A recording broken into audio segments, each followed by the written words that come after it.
हमारा ईमान है कि अल्लाह ने आसमान और ज़मीन और उनके दरमियान की तमाम चीज़ों को 6 दिनों में पैदा किया, लेकिन इसे थकावट का एहसास नहीं हुआ, जैसा कि अल्लाह ताला ने फरमाया, यकीनन हमने आसमानों और ज़मीन और जो कुछ उसके दरमियान है सबको सिर्फ 6 दिन में पैदा कर दिया और हमें थकान ने छुआ तक नहीं।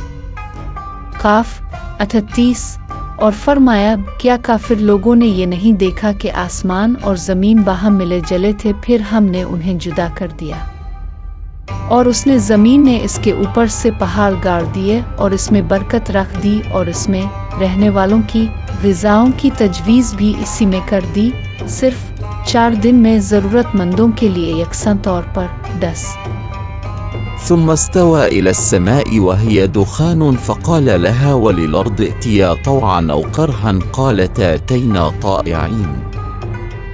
फिर आसमान की तरफ मुतवज्जे हुआ और वो धुआं था, बस इससे और ज़मीन से फरमाया कि तुम दोनों खुशी से आओ, आना खुशी से। दोनों ने अर्ज़ किया, हम बखुशी हाजिर हैं। और फरमाया, वो क्या तुम्हारा पैदा करना ज़्यादा दुश्वार है या आसमान का? अल्लाह ताला ने इसे बनाया। 27। इसकी बुलंदी ऊंची की, फिर इसे ठीक ठाक कर दिया। 28। इसकी रात को तारीक बनाया और उसके दिन को निकाला। 29। और उसके बाद ज़मीन को हमवार बिछा दिया। 30।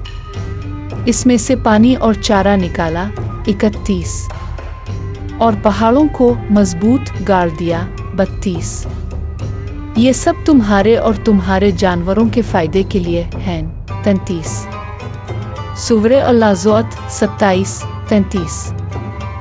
हमारा इस बात पर भी ईमान है कि अल्लाह ने आसमानों को बगैर सतून के बुलंद किया, जैसा कि फरमाया, अल्लाह वो है जिसने आसमानों को बगैर सतूनों के बुलंद कर रखा है कि तुम इसे देख रहे हो, फिर वो अर्श पर करार पकड़े हुए है। इसी ने सूरज और चांद को मातहती में लगा रखा है, हर एक मियाद मुइन पर गश्त कर रहा है। वही काम की तदबीर करता है, वो अपने निशानात खोल खोल कर बयान कर रहा है कि तुम अपने रब की मुलाकात का यकीन कर लो।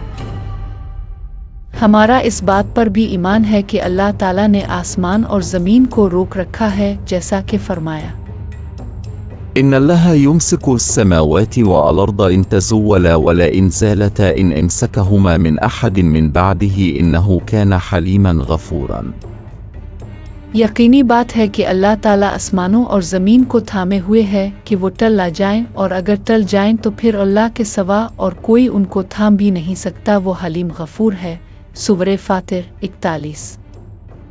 हम गवाह हैं कि अल्लाह ताला उन मखलूक़ात के मामलात में तदबीर अपनाता और उनकी हिफाजत करता है, लेकिन इसके बावजूद इसे कोई चीज़ नहीं थका सकती, जैसा कि अल्लाह ताला ने फरमाया, इसकी कुर्सी ज़मीन और आसमान को घेरे हुई है और उन दोनों की हिफाजत इसे थका नहीं सकती। वो बुलंद और बाला और अजीम है। सूरह अल-बकरत 255। हमारा ईमान है कि अल्लाह ताला ने इस दुनिया को इब्तिला को आजमाइश का मकाम बनाया, जैसा कि अल्लाह ताला ने फरमाया, अल्लाह ही वो है जिसने 6 दिन में आसमान और ज़मीन को पैदा किया और उसका अर्श पानी पर था, ताकि वो तुम्हें आजमाए कि तुम में से अच्छे अमल वाला कौन है। अगर आप उनसे कहें कि तुम लोग मरने के बाद उठा खड़े किए जाओगे, तो काफिर लोग पलट कर जवाब देंगे, ये तो निरा साफ साफ जादू ही है। और उसी तरह अल्लाह ताला ने इस दुनिया को जाई करार, जाई माश और समेटने वाली बनाया, जैसा कि फरमाया, इसी से हमने तुम्हें पैदा किया है और इसी में हम तुम्हें लौटाएंगे और इसी से हम तुम्हें दोबारा निकालेंगे।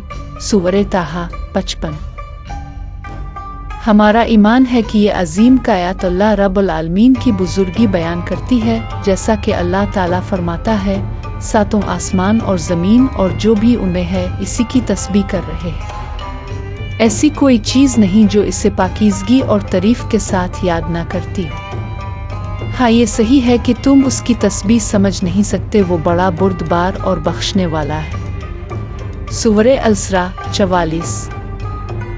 एक हदीस में ज़मीन और आसमान के दरमियान की मुसाफत, बल्कि हर आसमान से दूसरे आसमान के दरमियान की मुसाफत, इसी तरह हर आसमान और ज़मीन की मोटा साल की मुसाफत के बराबर करार दी गई है। यानी 500 साल में जो मुसाफत तय की जा सकती है, इतना फासला ज़मीन और आसमान के दरमियान है। منزل مقصود تک پہنچنے کا وقت رفتار کی کمی بیشی کے سبب مختلف ہوتا ہے۔ اللہ ہی بہتر جانتا ہے کہ یہ کس رفتار سے 500 سال کی مسافت مراد ہے اور سال بھی کون سے سال مراد ہے۔ دنیا کے سال آخرت کی تقویم کے سال، جہاں کا ایک دن دنیا کے 1000 اور 500,000 سال کے برابر ہے۔